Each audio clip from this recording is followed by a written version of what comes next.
What would you do if your blind date showed up, with a little boy holding her hand?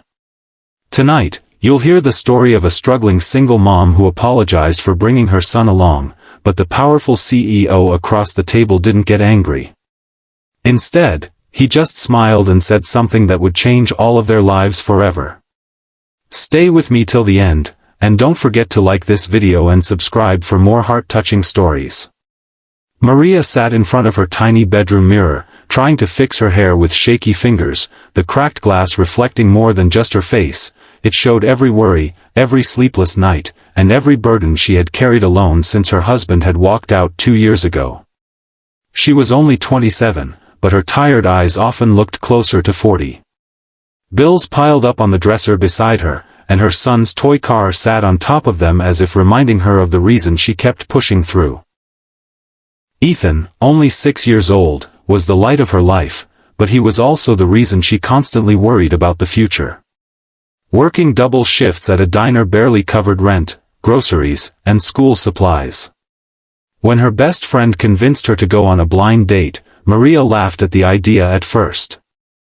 "Who has time for dating when I can barely afford to buy shoes for my son?" she said. But that night, alone and exhausted after putting Ethan to bed, she stared at the ceiling and wondered, maybe meeting someone new wouldn't be so bad. Maybe she deserved one evening to feel like more than just a struggling single mom. And so, she agreed. The problem, however, came crashing in on her the day of the date. Her sitter canceled last minute, and there was no family member to call, no neighbor she trusted enough to leave Ethan with. She almost texted her friend to cancel, but something inside her whispered that maybe, just maybe, fate had arranged this meeting. So she packed Ethan's little backpack with crayons and his favorite toy dinosaur, dressed him in a clean shirt, and told him they were going out for dinner together. As she held his tiny hand walking into the restaurant, Maria's stomach tightened with dread. What man would understand a woman who couldn't even come to a date alone? The restaurant was one of the fanciest she had ever stepped into. Crystal chandeliers sparkled overhead, and waiters glided gracefully between tables carrying plates that smelled nothing like the cheap food she usually picked up after work. She felt underdressed in her simple blue dress, one she had worn to a friend's wedding years ago, but it was all she had. Her heart pounded as she scanned the room for her date. Then she saw him. At a corner table by the window, a man in his early 30s sat with an air of calm confidence, dressed in a tailored suit that screamed wealth and authority. He was tall, with sharp features softened by kind eyes, and the way he checked his watch suggested someone used to being in control of his time. This was James Donovan, though Maria didn't know yet that he was the CEO of a major company, a man whose life couldn't have been further from hers. As she approached the table, Ethan clutching her hand, Maria's cheeks flushed with embarrassment. James looked up, and his eyes first landed on her, then on the little boy beside her. Before he could say a word, Maria blurted out, "I'm so sorry. I know this isn't what you expected. My sitter canceled, and I couldn't leave my son alone. I understand if this is too much, if you'd rather just..." But she stopped when James's lips curved into the warmest smile, the kind that reached his eyes. He leaned forward slightly, his voice steady and surprisingly gentle for a man of his stature. "Don't apologize," he said. "Why don't you both sit down?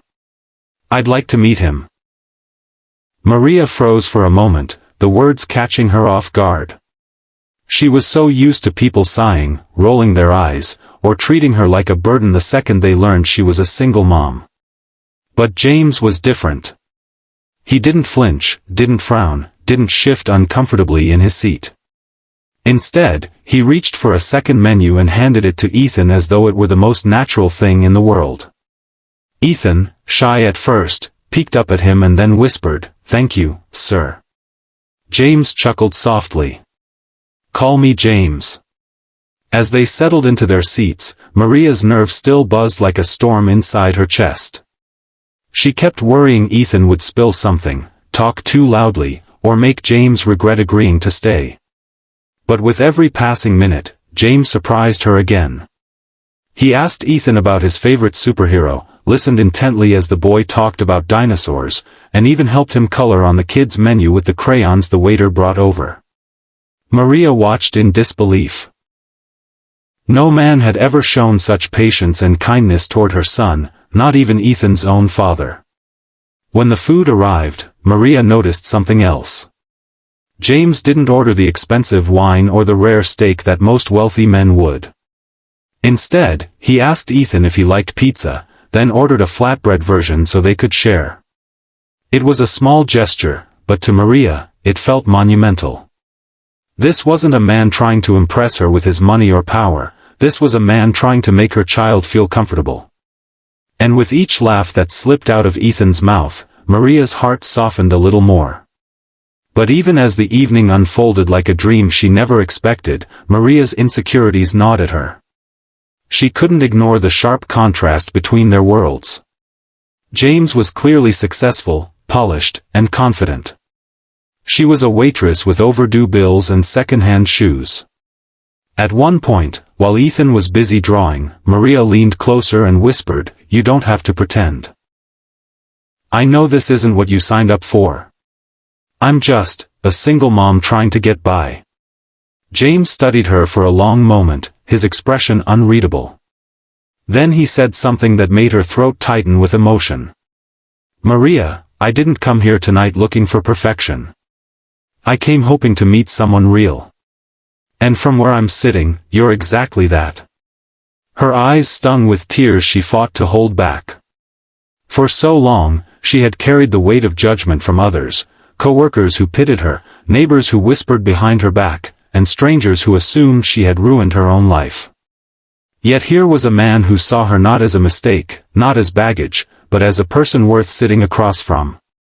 As Ethan yawned and leaned against her arm, Maria realized something else. This blind date wasn't about whether James liked her enough to call her again. It was about whether she could let herself believe she was worthy of being seen, of being valued, of being loved. And for the first time in years, a small spark of hope flickered inside her tired heart. That night, as the restaurant lights dimmed and most tables emptied, Maria reached for her purse, ready to apologize again for the intrusion on James's evening.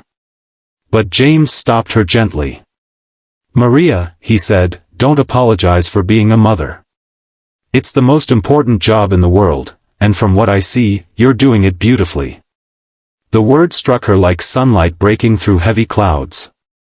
Ethan stirred sleepily in his seat, and James leaned down, brushing a crumb from the boy's cheek with a tenderness that didn't feel forced.